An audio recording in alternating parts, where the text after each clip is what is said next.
Kanjeng Dipati. Iya. Sampeyan aja melu piyak awur-awur. Nggih. Nyuwun pangapunten. Nuwun Kanjeng Paman wong sinaosa satriya wis nyalira Brahmana. Wis tau dadi pendhita, tau meguru karo wong pinter. Wokah menawi panjenenganipun Kanjeng Paman boten kerta sejatine Setija. Nuwun Kanjeng Paman badhe menapa? Wah, cangkemmu menawa dhisik. Iblis ngaturaken pejah gesang kula sinuwun. Inggih Koko Prabu. Kula nyuwun pejah kira kersa paduka Kanjeng Koko Prabu. Ripaduka kula nandhang lepat Koko Prabu. Manten ugi kula sinuwun. Dosa ageng. Kula pun Atnyanawati sumangga pejah gesang kula sinuwun. Mengko dhisik. Aja padha tawang-tawang tangis. Kowe masrahake pati urip. Wong mati kuwi durung mesti yen to bakal bisa ngrampungake samubarang. Sombo. Wonten dawuh kok Prabu. Atnyanawati. Wonten dawuh sinuwun. Ya sejatine jeneng ingsun uga wis mangerteni lan wis bisa mawas diri. Yen to pancen Atnyanawati ku ora tresna karo aku. Mula ana lelakon kang kaya mengkene ning mbok iyuwa metu dalan sing bener, dalan kautaman. Dalan kang prayoga aja mung abang-abang lambe tegese. Kowe nyuwun diyasakake dalan kenceng saka Tradutresna tekan Dwarawati tanpa minggok mongko kowe nrajang Gadamadana. Rikala semono aku iki durung dungkak apa sing mbok karepake. Nganti tak arewangi aku iki ngrekake para wadyabala ngrusak wewangunan Gadamadana. Nganti dadi cerah, dadi geger. Ning ya wis ora dadi ngopo, kabeh wis kebacut. Lelakon dirimu dilakoni, penandang diri mu disandang. Sombo. Wonten dawuh kok Prabu, wonten dawuh sing wis saiki ngene wae. Wong sakloron tak boyong bali marang negara Tradutresna. Ingsun wis lila legawa. Yen to pancen Si Atnyanawati wis tresnani lawan si Sombo. Dina iki sira bakal tak boyong marang negara Tradutresna ayo bebarengan karo pun Kakang. Tak biwado tegese tak dhawuhake tak pahargya sing sak becik-becike. Yen to jeneng atiku ki resik. Ora ketabetan rasa piye wae apa meneh rasa gething keburu sengit babar pisan ora. Sombo. Ayo padha ngreksa bareng-bareng asmane Kanjeng Rama Prabu Sri Bathara Kresna wis percaya karo pun Kakang. Inggih Koko Prabu ngestakaken dawuh. Inggih sinuwun ngestakaken dawuh. Ngaturaken kenging panuwun ingkang tanpa upami. Ayo barengan kalian pun Kakang kundur marang Tradutresna.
Mandura.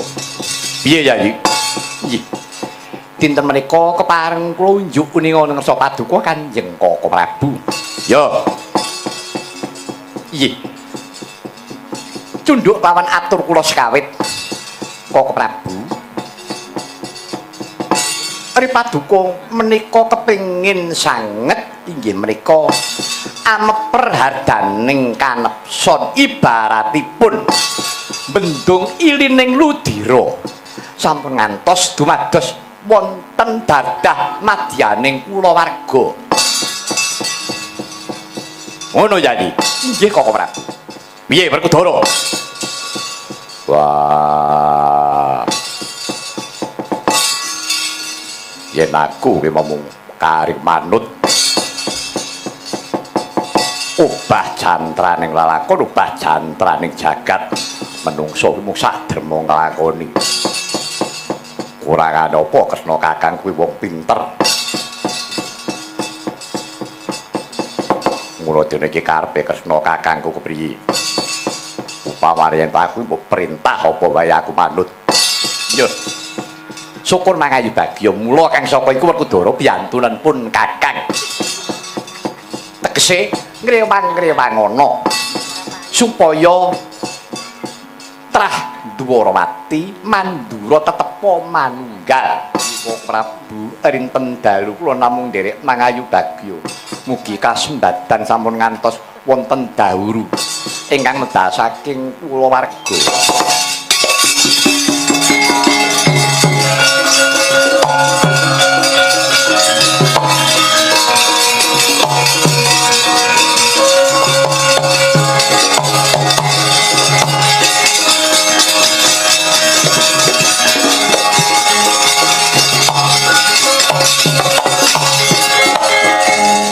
Laduun. Kok kraton kuat laduun. Anggep wong semene iki ora krungu kabeh ngono piye? Kleru meneh. Duwe namit pasang kalian tabik sinabeta ngilo-ilo. Temene bena siku bendaran. Aduh. Walah. Matur apik ya, kleru elek ya during-uring. Lajate wong cilik iki ya kok ngene iki anake apa ora duwe. Sia-sia. Rasa dadak matur sing werna-werna. Matur Sita. Sinuwun ketiwasan eneng apa? Nggih, kula nderekaken ingkang rayi Ndara Janaka. Ya terus. Ndara Janaka pinanggih ingkang putra Raden Samba kalih Sadiem. Tok ngomong ora cetha ditenono kuwi. Lah garwanipun Prabu Boma Atnyanawati. Lah, nggih. Patiem, Atnyanawati. Nah, rikala semanten dipun prayogakaken kaliyan ingkang rayi Ndara Janaka. Wis kuwe suwana nyang Dwarawati nyuwuna pangayoman kang Rama. Lah, kisah Ndara Samba kalih Ndara Atnyanawati. Duginipun ingkang putra Jinun Prabu Boma. Dipun paringi dawuh kaliyan ingkang rayi Ndara Janaka. Wis, Boma nek panjenengan nyata-nyata trima, wis saiki kowe bahaya. Nyang negara Trajutrisna negaramu tatanen tentremna. Aja nganti ana kisruh kaya ngene iki. Lho ngelingana. Godo madonis bubar mamut. Para Samba karo Atnyanawati, mengko aku sing bakal nata kawan Kang Rama Koko Prabu Kresna. Lah kocapa. Kang putra Ndara Boma tersinggung marah besar. Sapa? Lho, Kang putra Boma. Kok pawan? Ayo kata sampeyan gedhe kanthuk pidak jempol. Sampeyan ajeng ngayomi kalih wong luput. Yo nek kacak-kacak iki. Iki anggep kuwi ngopo? Lho, asal kula nerokke kajenge pangun. Lah dadak aku pangun. Nyangkep sing apik. Yo ngalah. Sarengaten. Nah, dados peperangan. Jane nek manut petang Jinun Prabu Boma kawon. Lah sak banjure ngedalaken pusaka jemparing sing kula gumuni pucuke niku murup. Lepaske kalih Ndara Janaka blas. Ndara Janaka kenging pusaka niku mau kendang kapracondang teng pundi dawahe kula pados mboten enten nyumanggaaken.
sik Yayi. Aku arep pitakon. Menapa Koko Prabu? Nalika semono kowe nampa atur Gunadewa mati ora kaget. Apa meneh sing mati ki mung Wisata anakku. Babar pisan kowe ya ora kenggo. Ning bareng Janaka keneng pusaka kendang. Kok Pak Brebel ketoke kaya Dadi Kresna kok duka mawantu-wantu. Sebabe apa? Pun Kakang kepengin ngerti saiki blakakno piye? Nggih Koko Prabu, nyuwun pangapunten. Menawi kula kecalan pun Gunadewa mboten dados menapa. Kaping kalipun ingkang putra pun Wisata sampun kula pasrahaken dumateng pun banding Gusti sampun kula pupus papesaning kudrat. Ya. Lah bareng perkara Janaka iki mau. Menawi menika Koko Prabu estanipun menawi setija menika mantun kaliyan Janaka kados lepasaken pusaka sami kemawon inggih menika nepak Pernaja kula ngilani dada kula sebabe Wisnu bindelah panitisipun dhateng Kresna lan Arjuna kembang lan sarine geni lan urupe sesotya lan embanane menawi setija menika mantun kaliyan Janaka ngantos ndawahi pusaka sami kemawon. Setija menika mantun kaliyan wani karo bapakne.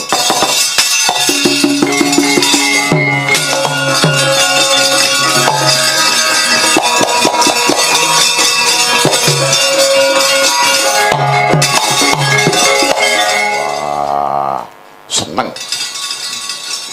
Pae karo anake padu. Bungah kowe. Sak senengku. Anak ora nabet atimu. Aku kelangan Wisata. Wong anakku mung siji. Lho piye kuwi? Aja maido di.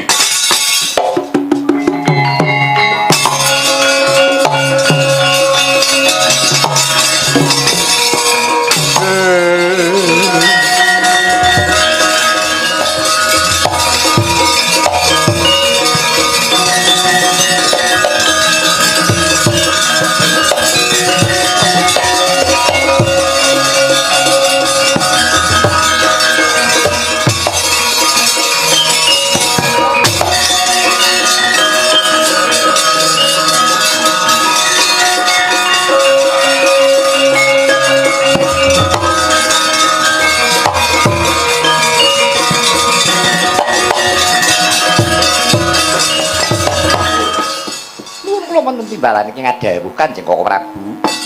Yayi. Wis ilang rasa sumelang lan kuwatir. Penggalihipun Kakang iki pancen wis rila legawa lair sing batin. Anggonku kepengin bakal misuda ambiwada ndhaupake sira sakloron. Supaya pun Kakang ya ben ketok wibawa nggonku ngreksa marang panjenengan Kanjeng Rama Prabu Sri Bathara Kresna. Koko Prabu ngaturaken denging panuwun ingkang tanpa pepindhan dening Paduka Kanjeng Koko Prabu.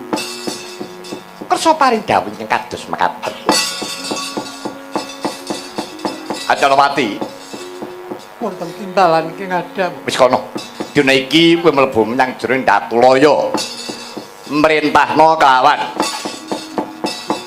para putri Karben padha dandani karo kowe supaya kowe dandan cara temanten. Mengko panjenengan ingsun ingkang bakal nyuwada ana setinggil negara Traju Tresna iki. Mekaten sinuwun. Iya. Yen ngesaken dawuh Paduka sinuwun. Wis kono, manjika jeneng Kedaton.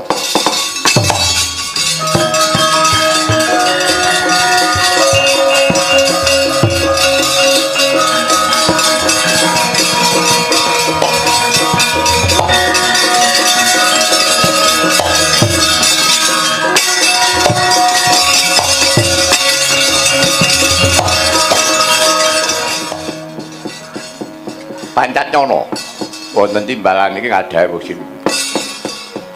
Lawan kowe Wilmuna wonten timbalan iki ngadhawuh sinuwun. Coba aku njaluk panemumu moksa kloron. Anggon ingsun Darbi Setya bakal misuda Yati Samba dawuh kelawan Anyanawati. Manut panemumu piye? rak yo becik to Pancatnyana. Iye, sae. Namung sae ingkang kados pundi? Lho, mestine becik tumraping anggonku misuda anggonku mbiwada kawan kadangku supaya katon becik katon wibawa pamane yen to kapireng lawan Kanjeng Rama Prabu Sri Bathara mindah baya kaya ngapa penggali Kanjeng Rama Prabu mesti rak suka nggih namung nyuwun pangapunten badya kados pundi Dewi Atnyanawati menika pepunden negari Traju Tresna kok ngono inggih menika garwa paduka ingkang sah rikala semanten panjenengan nggih nglamar dhateng negari Timpura Retna dipun tampi panjenengan nggih dipun pahargya sing neksen para raja Narpati yen to Prabu Boma Narakasura ya Prabu Anom Setija dhaup kelawan Atnyanawati putri Timpura Retna menika rak garwa Prameswari ingkang panjenengan gadang-gadang siang Pantara Ratri nalika panjenengan tasih jejaka kemawon menawi sampun mundhut tetimbangan kaliyan kula sampun matur panjenengan menika narindra ing taksih gotang sinuwun tegesipun dereng kagungan garwa Prameswari monggo enggal-enggal palakrama supados kangge nentremaken negari paduka sampun kelampahan palakrama nanging nyatanipun boten lono anggen paduka palakrama inggih karana kararidu menawi kang kararidu menika tiyang sanes menika taksih wibawa paduka tasih wibawa upami dipun tegakaken pun lilakaken ya wis karben nanging kula atur inget ingkang gunjak menika sinten ingkang nyidra menika sinten menika kadang paduka piyambak sami putra Dwarawati nadyan to benten ibu nanging pedhah turuning Sri Bathara Kresna mongko menika kadang sedulur menapa kinten-kinten jagatipun sampun mingkup menapa kinten-kinten sampun boten wonten wanita sanesipun kok namung gonjak garwanipun kadang sepuh kok panjenengan terima menawi panjenengan terima monggo nanging kawula Traju Tresna ingkang boten terima sami keman pun sepelekaken kaliyan coba hei Pak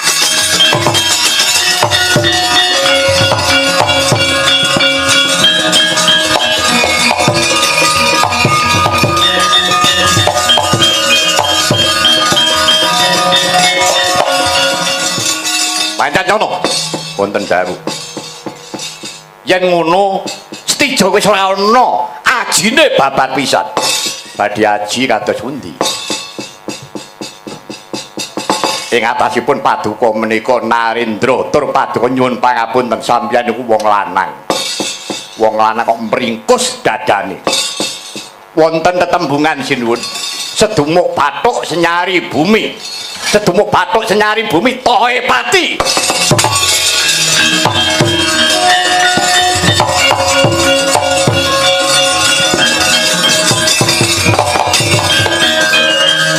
yayah sinipin nggih Prabu Boma Narakasura dupi nampi atur ingkang ageng kepatihan Pancatnyana miwah tityanira wilmuna merbabak bang pasuryane andhek angati rapane kali kerep kanang pojok geter astane Sang Prabu Boma Narakasura umawe astane dawah mestakanira ingkang raya den samba temah kapidara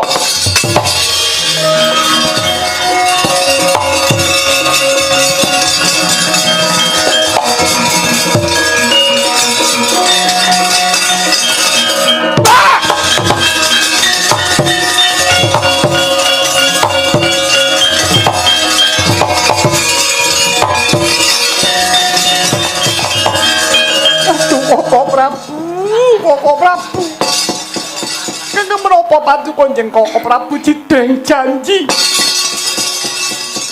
rikala semanten paduka Kanjeng Koko Prabu badhe ndhawuhaken kaliyan kula nanging nyatanipun paduka Kanjeng Koko Prabu duka mawantu-wantu Koko Prabu. Menawi Koko Prabu sampun wantala monggo kula atur mejahi paduka kula. Piye? Piye? Iki margane patimu.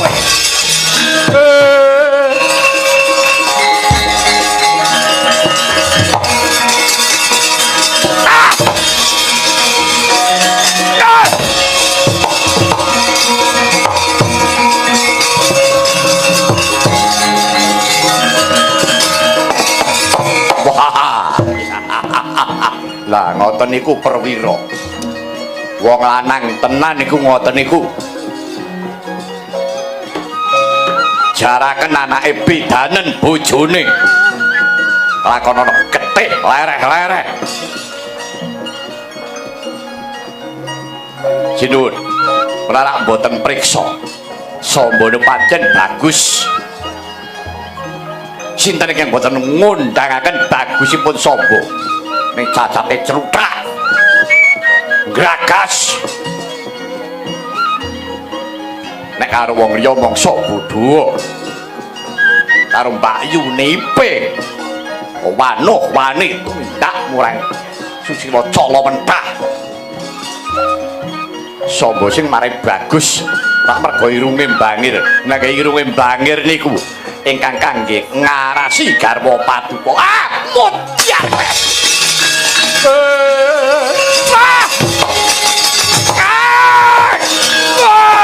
Mutiar kowe.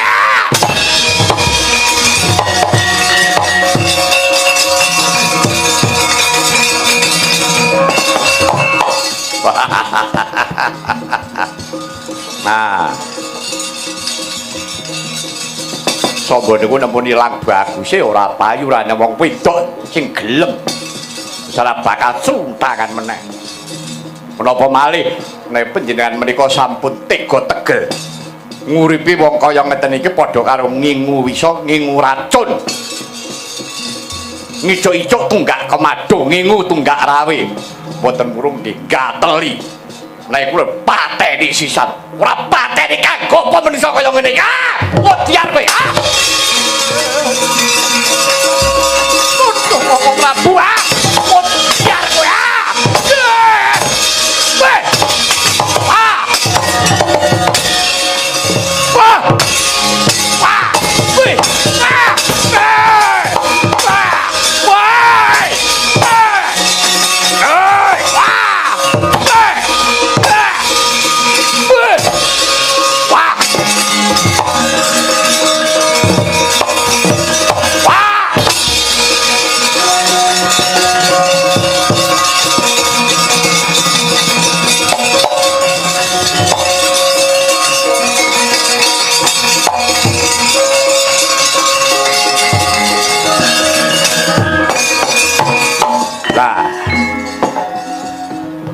Pun ilang klilipe.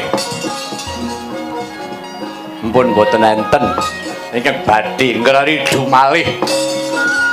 Ngono Pandjana. Inggih Sinuwun. Ning piye Pandjana? Menapanipun? Adikku mati. Aku kok tegel. Mongko aku iki rikala semono wis rila. Adikku ki wis rila Pandjana. Yen Nyanawati tak ulungake si Samba. Jebul kebranang rasane atiku merga saka ucapmu mau. Kula kepengin ngreksa kawibawanipun Sang Prabu Bima Narakasura. Boten sisah. Boten sisah paduka Kanjeng Sinuwun ajrih lan getun. Mati ya wis. Arep duwe sedulur nek kira-kira bakal mantri betile urip pedah menapa. Yo nek panjenengan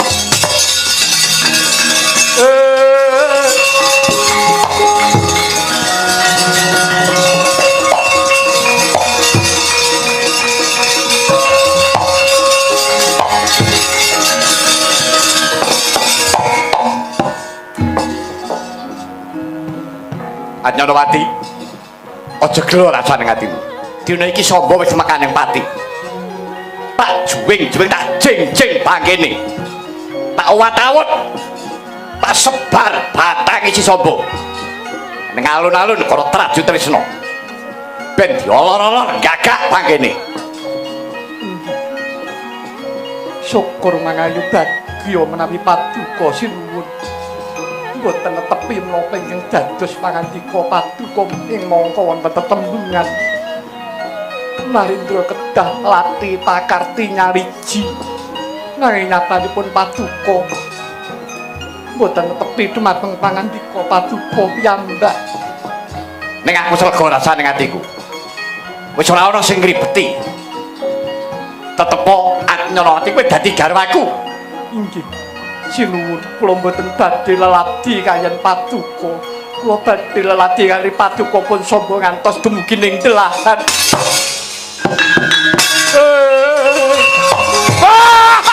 Waduh, Anyanawati. Piye iki?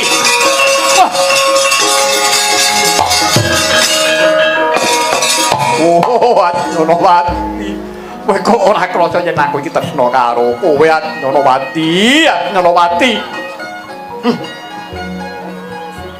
Pancacana. Kula sinuwun. Adiku mati, bojoku mati, piye iki? Nggih sampun kajengipun. Kajengipun piye? Badhe menapa malih? Menahipun Anyanawati mboten tresna kaliyan paduka nggih sampun. Lho, perkara samba mati Anyanawati. Temakane pati ora apa. Lah iki mengko yen nganti Kanjeng Rama duka kepiye? Wayah. Mereka ngrama menika duka tekse wong tuwa sing ora adil. Wajib diwaneni. Dicangkemmu lho. Lah badhe kados pundi? Menapa paduka namung badhe mringkus? Yo, tak pikire dhisik.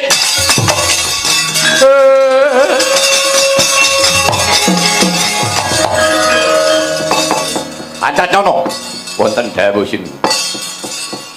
Yo, tak pikir-pikir ya tak mung getuni perkara Anyanawati getuni si Samba sing kebacut tak pateni. Jeneng aku iki ratu sing ora duweni adeg-adeg. Nyatane Kanjeng Rama ku ya ora adil. Lah iki paduka ora priksa piyambak. Ya wis yen to pancen mengkono. Paribasan kriwikan dadi grojogan. Pancacana timbang diluruki wong ngluruki yang Dwarawati kabeh para prajurit Traju Tresna krek kampet brungkat dimlak trajange dhewe.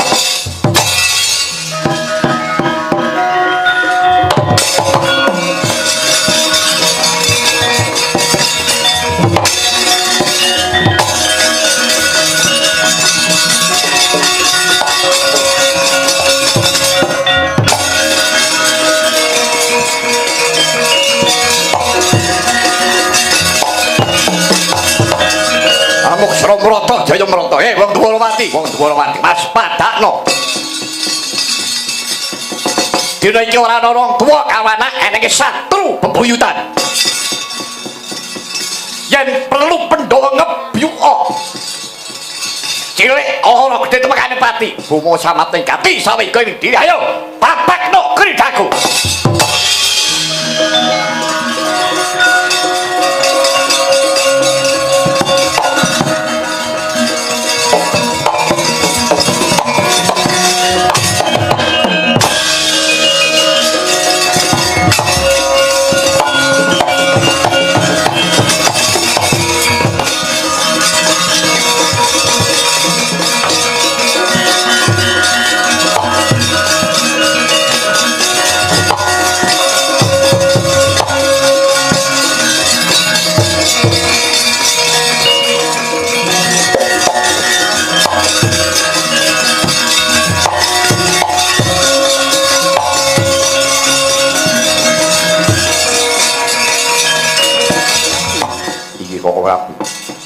Nang wigati apa aturaken kauningan negari Dwarawati kebyukan patang sayuta. Lho, Dwarawati kebyukan patang sayuta. Iye, wonten Narendra Sarahamu.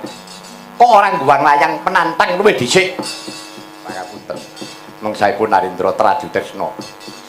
Prabu Boma Narakasura. Lah, piye kuwi?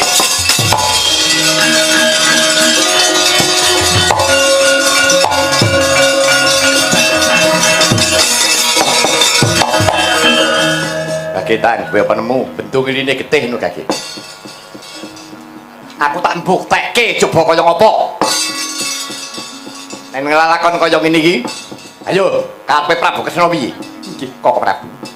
Sak mangke kula sampun saged nampi. Tetela kridane ngaturaken wong bedah kutaning pasti menika saestu. Nah, saiki Yayi Kresna wis percaya. Nek kelakon go Jali Suta bapak mungsuh anak.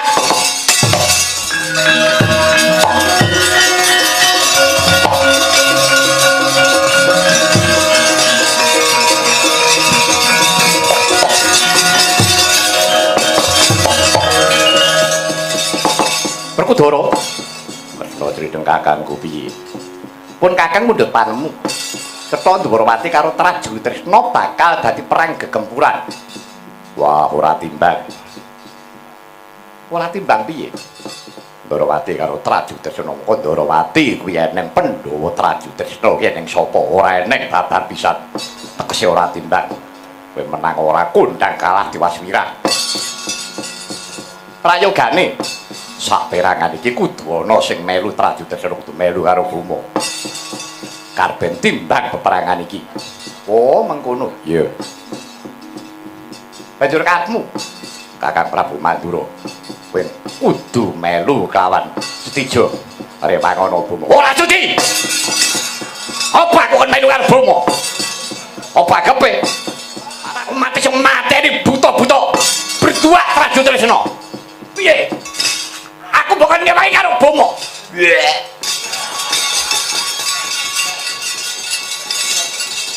Ora sudi. Berkudara. Apa? Rene Koko Prabu Mandura ora keparing nyarirani. Paripaksa siadi dhewe. Ayo, kowe dhewe Berkudara. Kowe kudu melu Traju Tresna. Kowe melu karo Bima. Sagora iki sing duwe pernatan kowe lho mau. Wah, nek panjenengan yo aku manut. Kowe wani tenan? Yo, wani. Yo yen mani, dina iki Werkudara. Tak lilani. Kowe melu Bima. Kowe mbiyantu kelawan Setija. Yo, aku sing bakal mbiyantu. Kabeh dadi mungsuh kuwi.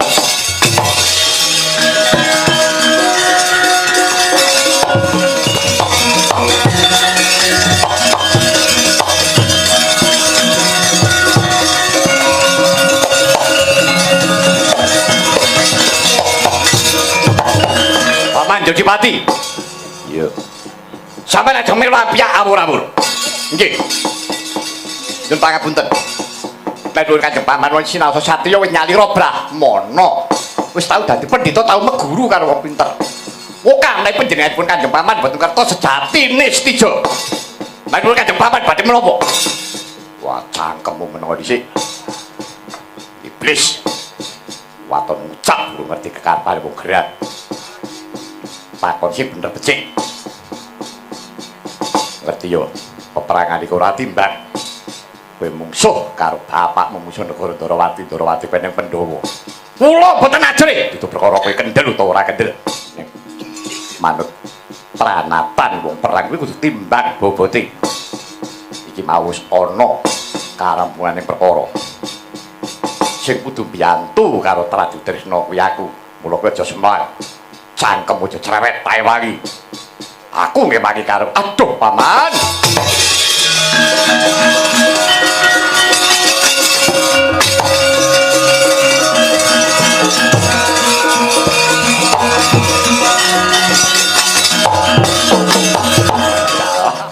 Taksih wonten jawata ingkang asih dhateng kula ketitik.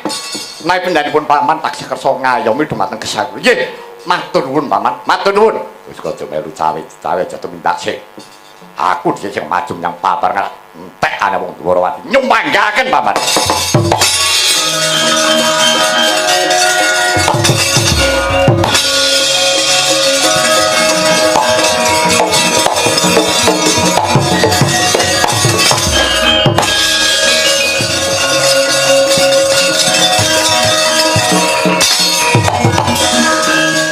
Kaca wonten dawuh. Dina iki Ndwarawati bakal miji Senapati sing kudu methukake. Senapati saka Traju Tresna keparing para Prabu. Gatotkaca kan dadekake senopati. Petukno senopati sing saka Traju Tresna ngeslaken dawuh Paduka.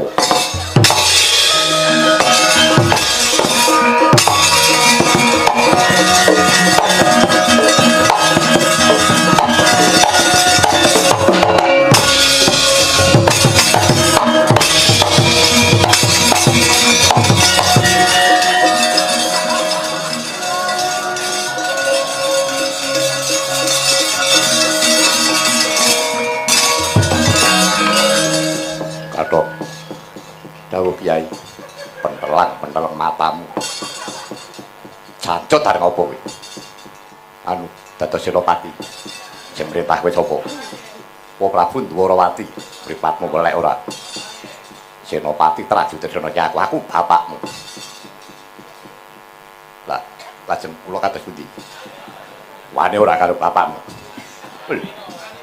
jagat diwo Kathok perintah isi Munata Dwarawati kepiye wae tak labuhi nganti enteke nyawaku cakem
Pangapunten Kyai sedaya lepat anggen kula mawantu kan Paduka Kanjeng Rama Kyai wae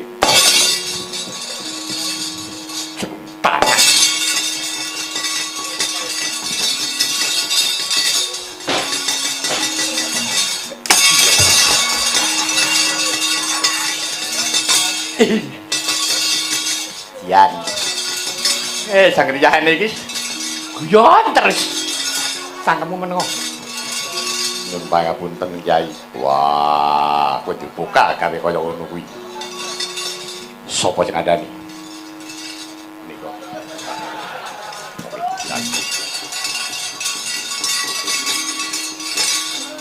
Werkudara apa ya arep dikaya ngapa Yayi dina iki ora kena ewang-ewangan panjenengan pernataning perang bener aturmu perang kuwi kudu timbang meneh perang gedhe kaya ngene iki ya toh ya mula kang saka iku kowe ora susah kowe ngrewangi kawan sibumu mbok rewangono paribasane kowe nganti adus getih ora bakal bisa padang lelakon iki nek ora pun kakang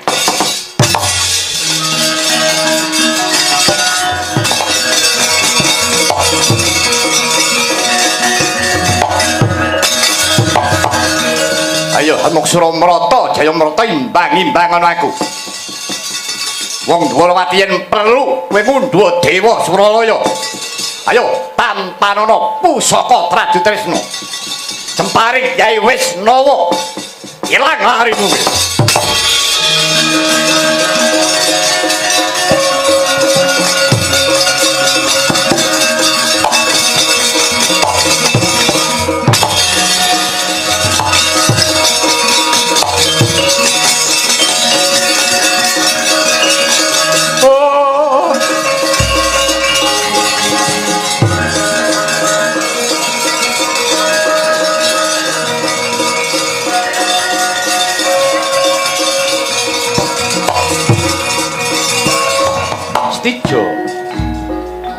Iya, Kanjeng Rama nyuwun pangapunten Rama. Kenang apa pusakamu kok ora mbok lepasake? Moko kowe nyumbari lawan para dewa. Dewa Suralaya sapa sing bakal kuat nadai pusakamu Kyai Wisnawa? Kowe rak paringane ibumu Yayi Betari Pertiwi. Wis mbok tamakake lawan pamanmu Janaka. Ya apa ora? Inggih, Rama. Yen kowe wani karo pamanmu Janaka padha karo kowe wis wani karo bapakmu. Lha peda apa kok nganti pusaka ora mbok lepas kowe iki manembah karaku. Nggih, Rama. Kula rumaos lepat diwaji. Ngantos kula umumantun nyirenakaken kadang kula pun nyali sombo namung labet perkawis anggen kula kepi katresnan nanging nyatanipun katresnan kala wau mboten saged damel pemarning manah kula.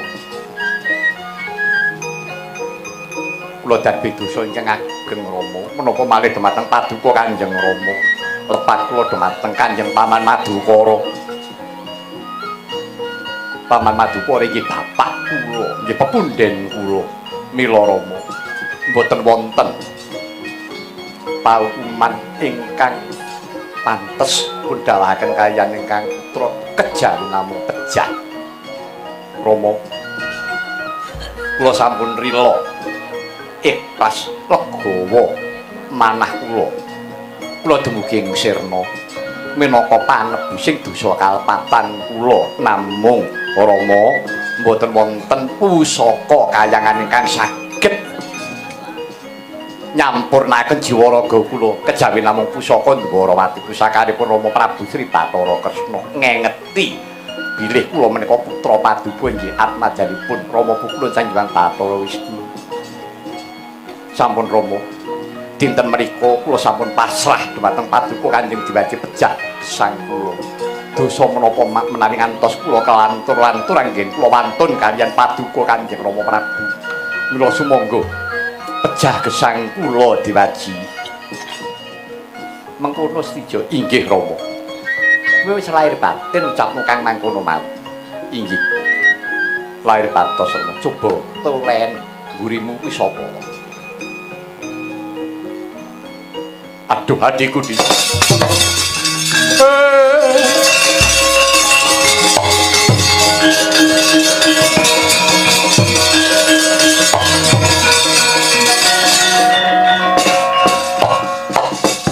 Duh kadangipun Kakang Gatotkaca wonten timbangan iki ngadhawuh Koko Prabu.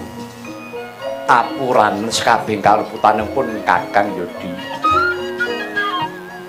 Rikala semana pun Kakang tansah pasulayan saben-saben Prajurit Tresna Sulaya mesti mung karo pringgondani buma mung karo Gatotkaca paribasan pun Kakang tansah ngribeti kelawan katentremaning atimu wiwit rebutan Kikis Tunggarana nganti topeng waja sak piturute tansah memungsuhan karo kowe Gatotkaca. Mula dina iki ya pun Kakang bakal munggah marang Lokabaka supaya ora bakal kesluru margaku. Gatotkaca pun Kakang njaluk senjata pitulung karo Si Adi turutana pamundhutipun Kakang Yodi.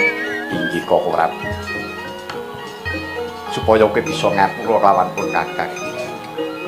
Yen to pun Kakang wis ketiban pusakane Kanjeng Rama Prabu Dwarawati, pun Kakang njaluk tulung kuwi tenan tindakna ya Gatotkaca.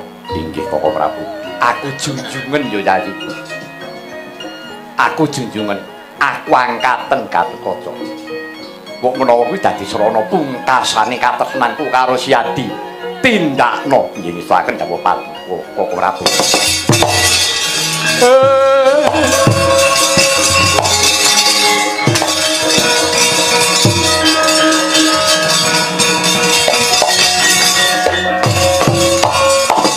Stijo wonten dawuh Diwaji. Ya wis ento pancen mengkono. Wis lega rasane atimu, wis ora ana bareng kang nabet ana rasamu. Tekse iki mengko balimu marang Lokabaka bakal antuk marga kang gampang muga tinampa dening Gusti kang akane jagat meningna ciptamu menepna rasamu stijo pun bapa ingkang bakal ngunggahke balimu marang loka baka oh.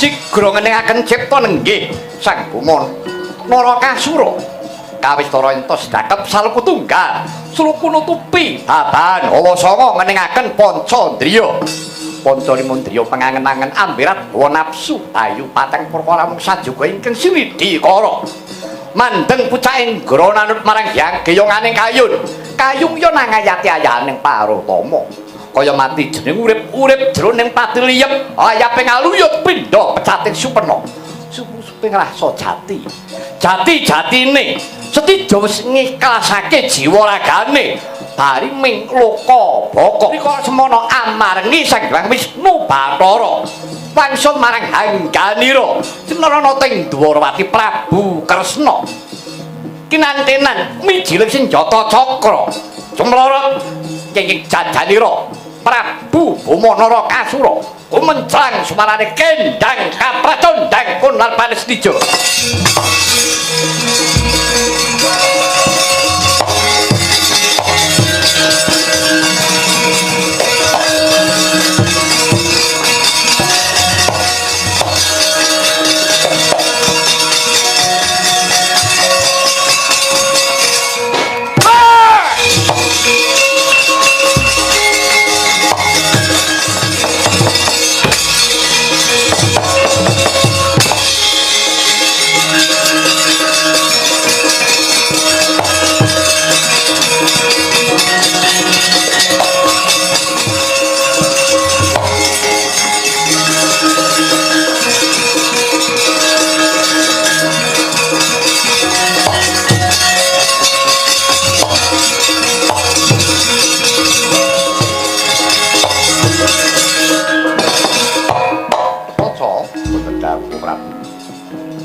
aja nganti mbok udunake dhisik nadyan Buma wis mekaning pati iki mengko yen to mbok udunake ana ing Bantala Buma ora bakal bisa sampurna jalaran Darbi Aji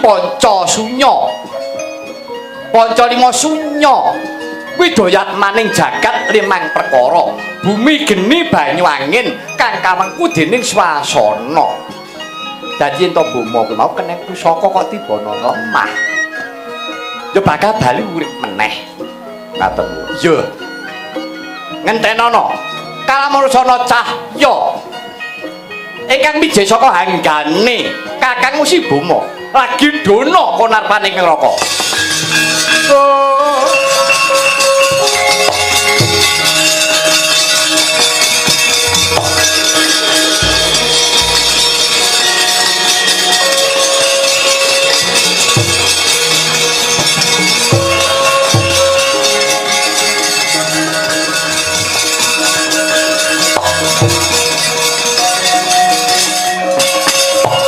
kacarita ana cahya ingkang cumalorot mijih saking Hangganira nggih Sang Stijo ugi wonten cahya ingkang saking Dirgantara punika cahyanira ingkang Ibu Bathari Pertiwi ingkang rikala semanten amandhangi pumanarina ingkang putra nggih Buma Narakasura